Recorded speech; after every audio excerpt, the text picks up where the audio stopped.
Voilà, bonjour mesdames et messieurs, merci de votre fidélité au programme de votre chaîne de prédilection DRTV International qui vous présente à l'instant son journal de la mi-journée. Nous reviendrons dans cette édition, mesdames et messieurs, sur la convention de 10 milliards de dollars américains signée ce week-end entre le gouvernement de la République et la société Songa Mining Development. L'accord permettra bien évidemment à la société d'exploiter des gisements de fer dans le département de la Songa. Et puis, écho des campagnes avec bien évidemment le déferlement des différents candidats en lice à la présidentielle à venir. Voilà, mesdames et messieurs, pour la vitrine de ce 14h. Nous sommes bien entendu le lundi 15 mars 2021. Une fois de plus, bonjour et bon appétit naturellement à vous tous qui êtes présentement à table.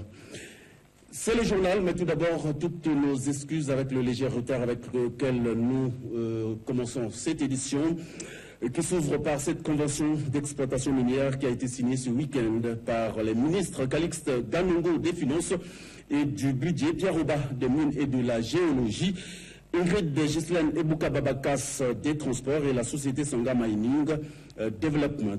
Cet accord d'une grande importance estimé à 10 milliards de dollars américains permettra à cette société d'exploiter des gisements de fer dans le département de la Songa. Bienvenue, Pongi Pongi était avec Patrick Ndié. Cette signature des conventions d'exploitation minière entre les membres du gouvernement et la société Songa Mining Development permettra à cette entreprise chinoise d'exploiter les gisements de fer d'Avima, Badondo et Nabeba dans le département de la Songa. Ces trois permis miniers octroyés donneront également l'opportunité à cette société d'injecter plus de 10 milliards américains, ceci pour la construction de la mine et des infrastructures, la construction d'une ligne de chemin de fer Songa-Kwilu, puis la construction du port minéralier à la pointe indienne à Pointe-Noire. Une fois réalisés, ces sous-projets d'intérêt capital placeront le Congo dans une bonne situation en Afrique et au plan mondial, comme le souligne le ministre des Mines et de la Géologie, Pierre Oba. Le Congo et nos partenaires, bien sûr, nous attendons beaucoup de ces conventions-là, de l'exécution de ces conventions, de l'exécution, la réalisation de ces projets qui contribueront, à ne point douter, à booster l'économie de notre pays. Nous allons, avec les nouveaux partenaires, travailler avec plus de méthode et plus de détermination pour que nous allions dans les termes que nous allons regarder ensemble selon les timings, selon les plans de travail. Nous allons amener ces projets à leur terme heureux et pour le bien de notre pays. De son côté, le PDG de cette entreprise, André Manuel, a profité de l'occasion pour fixer l'assistance sur le démarrage du projet qui interviendra d'ici le 4e trimestre de cette année. Nous projetons de débuter les travaux le 4e trimestre 2021 pour une perspective d'exportation au cours de l'année 2023 et à terme avoir une production annuelle de plus de 100 millions de tonnes de minerai de fer. Cette ambition passe par d'importants investissements, tant pour l'exploitation que les infrastructures, dont son Excellence, Monsieur le ministre des Mines et de la Géologie, a parlé. Et ces investissements représenteront un budget voisin de 10 milliards de dollars. Les sites de production, les voies de communication nouvelles, les aménagements portuaires sont autant de moyens qui, associés aux collaborateurs nationaux, sont gages d'avenir et de réussite. Notons que la société Songa Mining Development entend accompagner le processus de diversification de l'économie congolaise amorcé par le gouvernement, principalement dans le secteur des mines solides, par la réalisation des travaux d'exploitation de grande envergure. Toujours dans le même chapitre, Total et EEP Congo et le ministère de l'économie forestière ont paraphé la convention relative à la mise en œuvre du projet de plantation des forêts Batéké, sont constitués une gêne pour les riverains. Ce projet écologique est une belle aubaine pour eux car il va générer, selon les observateurs, une plus-value sur le quotidien, suivant les explications de Gertrude Gomabaï. 1200 emplois directs et 200 indirects pour un investissement de 250 millions de dollars, soit environ 150 milliards de francs CFA. C'est ce que va générer ce projet de plantation de forêt. Ce projet de plantation des forêts Batéké sur une étendue de 70 hectares. Fruit de la coopération Total Congo, ce projet, premier du genre dans la sous-région, est un engagement très poussé pour la valorisation multi-usage des forêts. La lutte contre les changements climatiques prend une ère nouvelle à travers la construction des puits de carbone dans la réserve de la Définie. Ce projet est pour Rosalie Matondo, ministre de l'économie forestière, une bonne chose, car il y a quelques années, vendre le carbone relevait de l'utopie. Aujourd'hui, c'est une réalité qui profite non seulement à la biodiversité, mais aussi aux populations riveraines. Planter exige de la main-d'œuvre.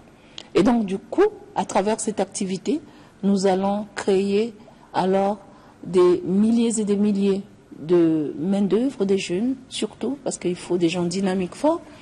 Et troisièmement, je l'ai toujours dit, c'est le développement local. Parce que quand il y a un tel projet d'une telle envergure, vous avez l'ouverture de routes, vous avez des commerces qui s'installent, et donc ça crée une microéconomie dans le sillage du projet. C'est donc avec émotion que Rosalie Matondo a apposé sa signature à côté de celle du directeur de Total EP, sous l'œil vigilant de Claude Alphonse Silou, ministre d'État représentant le Premier ministre Clément Mwamba. Le choix du Congo par Total EP pour lancer cette expérience n'est pas fortuité. Il résulte du fait que le pays possède de l'expérience en matière de reboisement. Il contribuera ainsi à atteindre les objectifs du PRONA, Programme national d'afforestation et de reboisement, lancé pour lutter efficacement contre les changements climatiques, en plantant 1 millier d'hectares, a révélé Martin Desfontaines. C'est la première plantation de capture de CO2 qu'on va faire sur la planète. Et qu'est-ce qu'on a fait? On a choisi le Congo. Et honnêtement, je suis extrêmement fier d'avoir pu signer cette convention aujourd'hui. Une convention qui consiste à planter des arbres, des eucalyptus sur 40 000 hectares, de l'agroforesterie, qui va générer des emplois, qui va aussi permettre de capturer plus de 10 millions de tonnes de CO2 pendant 20 ans à peu près. Et on signe cette convention avec le Congo. C'est la preuve de quoi? C'est la preuve que, avec toutes ces années passées ici, on a réussi à créer, à générer un climat de confiance et un partenariat extrêmement robuste qui nous a permis d'aller de l'avant. Et ce projet aujourd'hui va faire des petits, puisque c'est un projet qui regroupe et qui combine des objectifs extrêmement importants, aussi bien pour la République que pour le groupe Total. Pour atteindre l'objectif zéro carbone d'ici 2050, cette société pétrolière procédera au planting dès novembre prochain. Ce projet s'étendra sur 35 ans avec un examen périodique tous les 5 ans. Il permettra, entre autres, le ravitaillement de Brazzaville en produits agricoles, tout en contribuant à la réduction des émissions des gaz à effet de serre. Revenons dans cette édition sur l'association Nimbi Lolo qui a inauguré il n'y a pas très longtemps ici à Brazzaville son siège aussi à Bakongo. L'événement a d'ailleurs été couplé au 41e anniversaire de cette association apolitique créée en 1979 qui œuvre bien évidemment dans le social. Images et commentaires.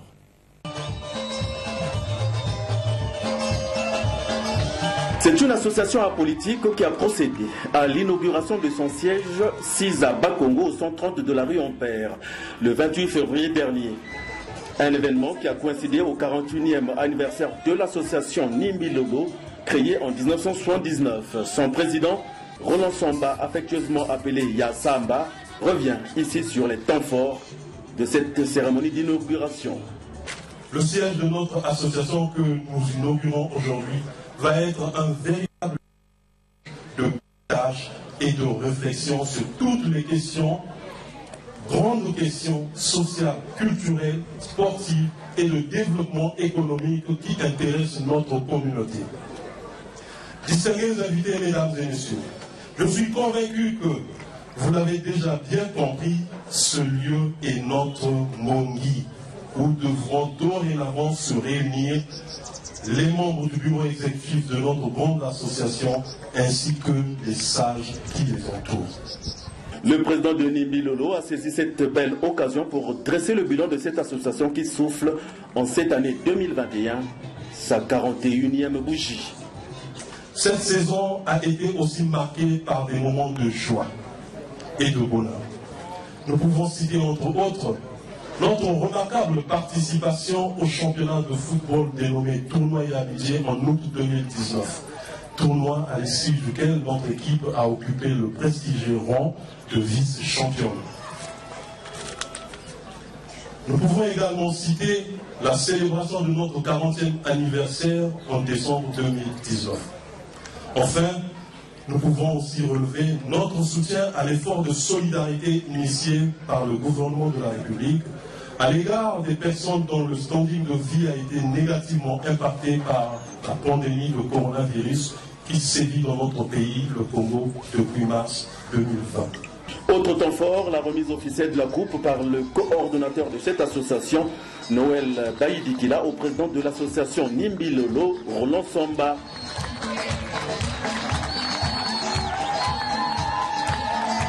A noter que Nimbi Lolo a occupé la 2e place à un championnat de football auquel l'association qui a pour champ d'action l'entraide, le développement social et culturel a pris part.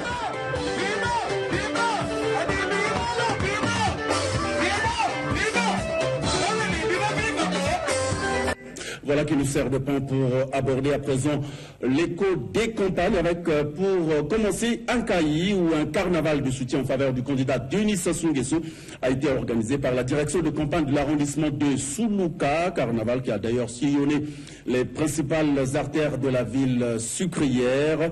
C'est un reportage signé de notre correspondant dans la Bwenza, Denis Padisson. Suivi. Ils étaient près de 7000 militants et sympathisants des partis de la mouvance présidentielle à participer au carnaval de soutien au candidat Denis Sassou Nguesso, organisé par la direction de campagne du candidat de l'arrondissement de Soulouka, qui est dirigé par Samuel Dilougoma et Gaston Mampassi ce dimanche 4 mars 2021 en Caï.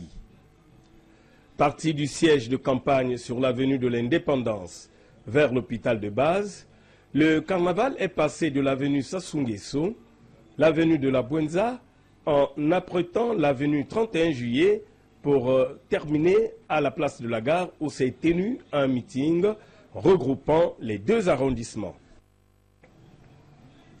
Le meeting, placé sous le patronage du délégué national M. Mariem Obonzo, a enregistré le soutien des jeunes, des femmes et des sages qui ont réaffirmé leur détermination à voter le candidat Denis Sassou Nguesso dès le premier tour. Nous, jeunes d'Incaï, rassurons notre soutien massif au candidat Denis Sassou Nguesso à l'élection présidentielle du dimanche 21 mars 2021.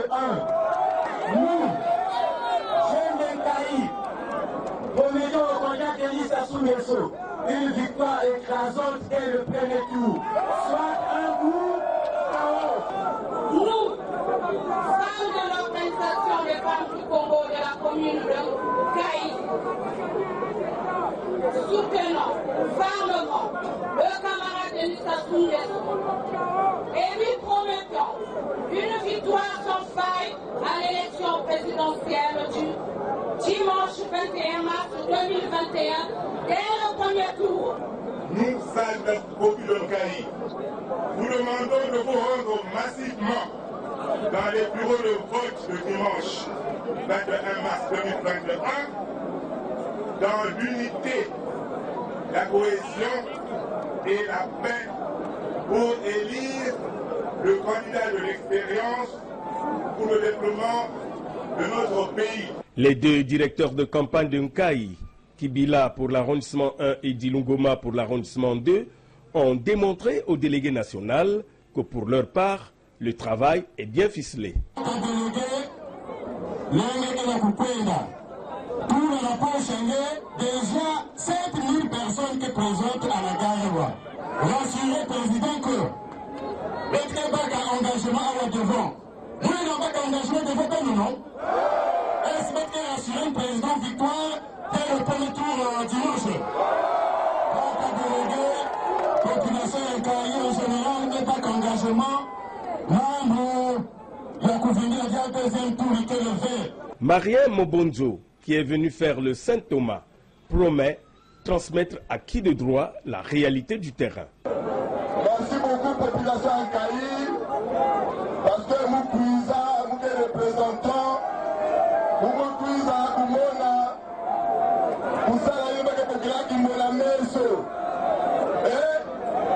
qui m'a la meso, parce que le travail, ça nous est bien préparé en ordre de bataille. Et le 21 mars, vous devez gagner 100%. Le rendez-vous est pris pour le 21 mars prochain. Voilà, merci à vous, Denis Paddison. Un peu plus loin, à Pointe-Noire, le candidat Guy Brice-Parfait Kolela a lui aussi tenu un meeting en présence de ses potentiels électeurs. Le président de l'UDH, Yuki, a égrené quelques points saillants de son projet de société dénommé le plan parfait pour le redressement du pays, PPRC. Voici un extrait choisi par notre bureau de Pointe-Noire.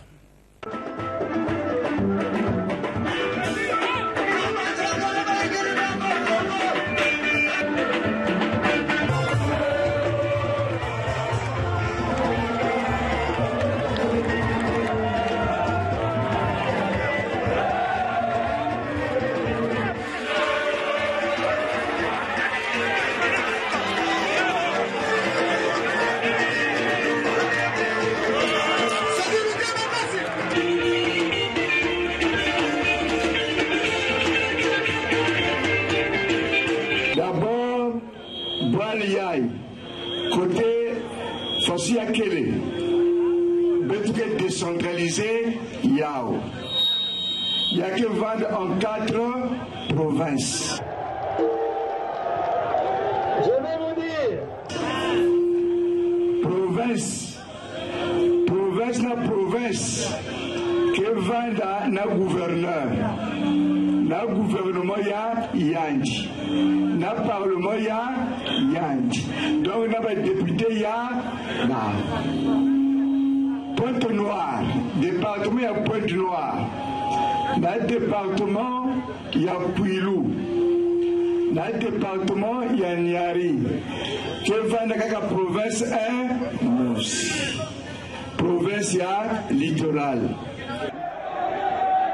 Moulou. Beto, parce que Kaboul Ben Mbouya, Beto.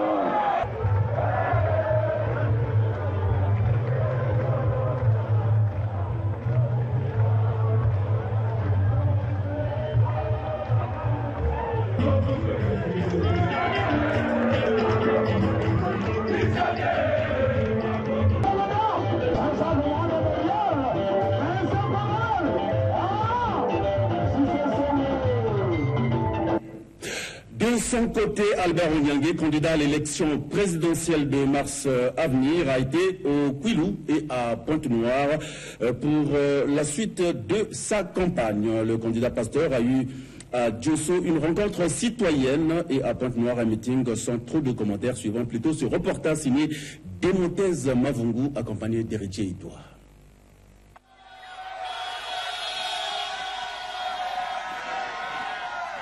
Il a démarré sa journée de campagne ce dimanche 14 mars 2021 dans le littoral à Diosso, dans le Kwilu, avant de la terminer en meeting à Pointe-Noire au stade Tata Loboko. À Diosso, Albert Onyangue a eu une rencontre citoyenne avec les populations du Kwilu ici représentées en échantillon. Le message de l'homme de Dieu, pasteur candidat, est basé sur la paix et son projet de société sur l'économie. Il a saisi l'occasion de cette rencontre des populations de Diosso pour recenser les grands mots qui les minent.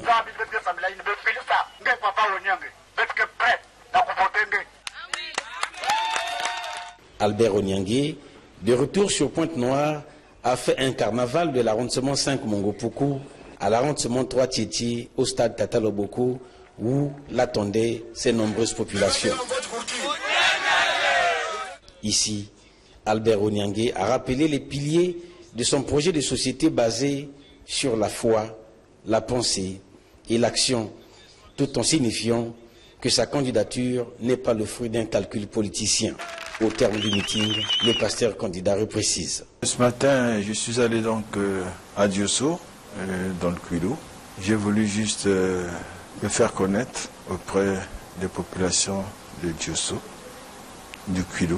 Et j'ai voulu les saluer également. En gros, je leur ai dit que je répondais à un appel divin, à un mandat divin.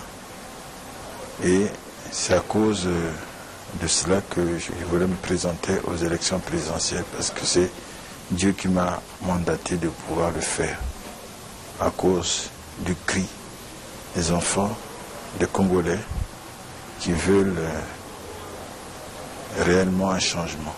Et partout où je suis passé, j'ai voulu avoir un contact directement avec le peuple pour avoir et connaître leurs besoins ressentis. Albert Onyangé place sa candidature sous le signe du rétablissement de l'ordre moral et de la justice sociale. Ce que tu as fait et que tu es en train de faire.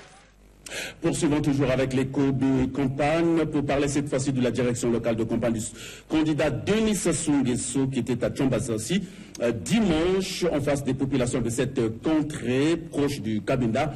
Il a été question pour Christian Ernest Makosso et Séraphin Balat de rassurer leurs électeurs de l'intérêt du choix porté sur Denis Sassou Nguesso. Retrouvons une fois de plus Demontez Mavungu, mais cette fois-ci avec Evin Lembous. Subi. La direction locale de campagne de la majorité présidentielle au district de Tchambazassi a été face aux électeurs de cette grande circonscription électorale le dimanche 14 mars 2021. L'honorable Christian Ernest Makosso, directeur de campagne locale du candidat Denis Sassou Nguesso, et Séraphin Bala, directeur de campagne locale adjoint, ont jugé opportun de sensibiliser davantage les populations de cette sous-préfecture de Pointe-Noire sur les raisons de voter massivement à la faveur du candidat Denis Sassou Nguesso. Cadre choisi pour cette communication politique, l'école primaire Jean-Baptiste Atiloutar. Après le mot de bienvenue du président du comité de quartier de Tchamba, c'est Séraphin Bala, directeur de campagne locale adjoint, qui a pris la parole en premier pour évoquer les raisons fondamentales du choix porté sur Denis Sassou Nguesso. Dans le meeting de Tchambazassi, de voter pour le candidat Denis Sassou Nguesso pour 5 raisons fondamentales. Voilà la première raison, amélioration du réseau routier. Deuxième raison, l'exploitation du pétrole. Troisième raison, le port sec de Tchambazassi. Quatrième raison, la raffinerie de Fouta. Enfin, et je pense que c'est le plus important que nous avons expliqué aux parents, la paix. L'honorable Christian Ernest Makosso sur les consignes du vote de Denis Sassou Nguesso. Ici, à Tchambazassi, l'objectif c'est notre candidat champion. Tous, quelles que soient les sensibilités politiques, nous voterons le 21 mars notre candidat Denis Sassou Nguesso qui porte le logo d'éléphant. Débuté à 12h, la rencontre a pris fin à 14h dans un climat convivial.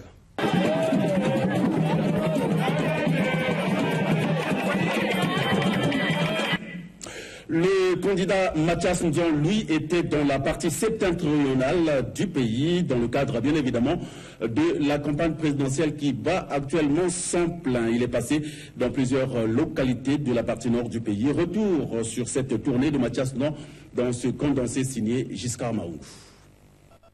Il est passé dans plusieurs localités avec un seul message, le vote de tous ceux qui le portent le 21 mars 2021. Mathias Ndion l'a dit à Owando et est passé dans plusieurs autres localités pour marquer sa présence et aussi passer son message. À Oyo,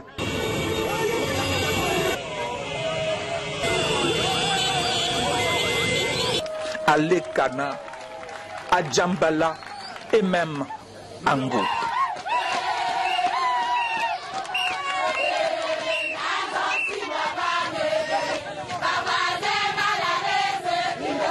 À Gamboma, le candidat Mathias Nzon est devant une grande foule et il prend la parole. La dette, regardez la dette, elle est comme ça. Mais pourquoi le pays endetté? Le Congo doit devenir un exemple à suivre pour l'Afrique. Et Maman Diaw, dans votre fille, devant vous, je vous dis, je suis capable de le faire.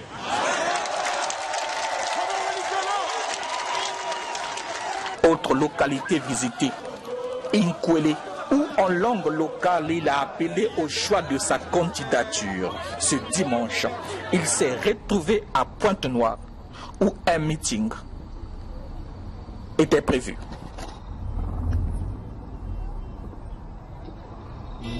Voilà, revenons ici à Brazzaville où les états-majors ne sont pas de tout repos avec bien évidemment la descente le directeur local de campagne du candidat Denis Sassou Nguesso à Bakongo, Jean Lunanakuta, qui est descendu ce week-end dans les quartiers 24 et 28 de sa circonscription électorale.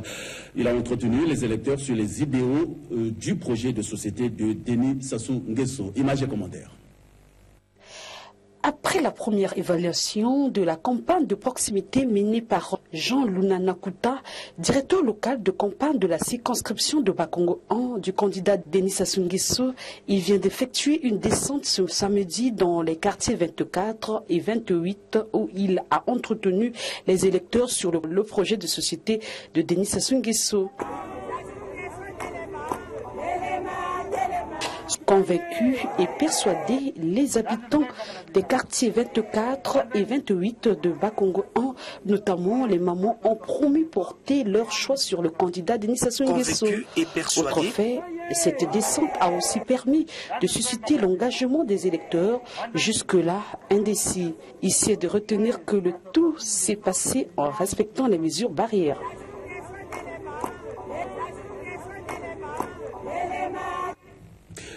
Poursuivons cette édition avec le fief du PCT Talangaï 4 qui est entré en pleine campagne de soutien à son candidat, ceci à travers un meeting populaire. Faustin Elenga, c'est de lui qu'il s'agit, directeur local de campagne, a entretenu les papas du quartier 607. Reportage signé Peggy Nyanga, Gervais Mbouaka, rendu ici par Léonid Soum.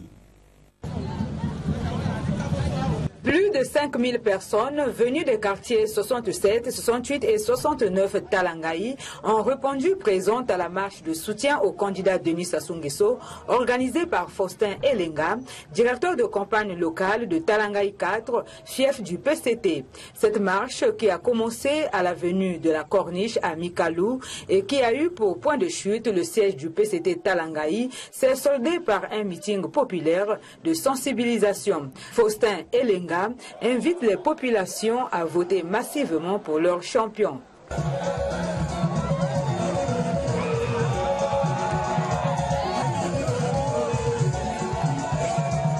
Le directeur de campagne locale de Talangaï 4 a tenu à rencontrer tour à tour les papas, les mamans et les jeunes des quartiers 67, 68 et 69. Le dimanche, au siège du PCT Talangaï, il s'est entretenu avec les papas du quartier 67. Un seul message clé, la démonstration de force dans les urnes. Bien, mais il s'agit en fait de compte d'une campagne de proximité. Hier, vous avez été avec nous, vous avez vu le grand carnaval qu'on a eu à faire et ponctué à la fin par un meeting populaire. Et nous avions donc résolu, et depuis des jours, à faire ces campagnes de proximité. Aujourd'hui, nous sommes avec les papas de 607. L'unique et le seul message, c'est d'aller le 21 au vote et voter.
demeure à jamais dans le cœur de chacun des membres de la famille présidentielle. Cet hommage à Edith Lucie Bongo Ondimba est aussi une occasion pour rendre grâce à Dieu pour son destin exceptionnel, pour sa charité. La liturgie de la parole est tirée de 2 Chroniques, chapitre 36, versets 14 à 16 et 19 à 23, Psaume 136, 1 Éphésiens chapitre 2, versets 4 à 10 et de l'Évangile de Jean chapitre 3, versets 14 à 21. Dans son homélie, l'abbé Germain Protin Yombo a fortifié la foi de la famille. Les dates anniversaires de sa naissance dans ce monde, le 10 mars, et celle de sa naissance au ciel, le 14 mars, deviennent des rendez-vous de foi, d'espérance et de charité. En effet, la famille présidentielle saisit toujours ces rendez-vous pour rendre grâce à Dieu pour son passage dans ce monde, pour recommander son âme et celle de tous les défunts de la famille à la miséricorde de Dieu. Après l'église, le couple présidentiel s'est recueilli sur la tombe de la défunte en y déposant une gerbe de fleurs. Il est vrai que la mort d'un être cher laisse un vide dans notre vie, mais l'espérance console sur sa destination finale.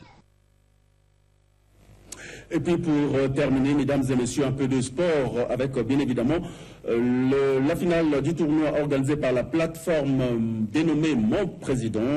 La finale en tout cas s'est jouée et a été remportée quasiment sur tapis vert par l'équipe d'Nkombo. Précision Donald Goma Gingolo. Les jeunes du quartier Nkombo, vainqueurs du tournoi de football organisé par la plateforme Mon Président. Le trophée, ils l'ont reçu des mains du coordinateur de cette plateforme. Nkombo, c'est notre maison, c'est notre quartier. Et on dit, avant de balayer devant chez les autres, il faut balayer d'abord devant chez soi. Nous sommes chez nous, c'est à nous de prendre les initiatives pour que notre quartier aille de l'avant. Voilà pourquoi nous avons eu l'idée de ce tournoi aujourd'hui sportif pour essayer d'entraîner la jeunesse vers l'avant. Lionel Oboa en a profité pour rappeler la quintessence de ce tournoi organisé à l'orée de la présidentielle. Le message que nous avons essayé de se faire passer, c'est que les élections arrivent le 21 mars. Le 21 mars, c'est bientôt. Il faut que la jeunesse soit mobilisée. Il faut un taux de participation à 200%. Je dis bien 200%, pas 100%, à 200%. Parce que c'est ça le plus important, que la jeunesse participe à notre démocratie. Si la jeunesse ne participe pas, il n'y aura pas de démocratie demain. Voilà pourquoi nous avons eu cette initiative aujourd'hui. Vous avez l'impression qu'à travers ce tournoi, le message est bien passé? Je pense que le message est passé. Comme vous pouvez le voir, il y a de nombreux jeunes ici, des jeunes du quartier, mais aussi des quartiers aux alentours. La fête a été belle, nous n'avons pas eu d'incident, donc je pense qu'effectivement le message est passé. Effectivement, nous avons prévu un concert le 19 mars, ici toujours au quartier, à Kombo, avec le groupe SA Musica Nouvel Horizon notamment. Donc nous espérons que la foule sera encore plus grande. Nous espérons que la jeunesse sera encore plus grande. Donc nous vous donnons rendez-vous le 19 pour profiter de la fête avec nous.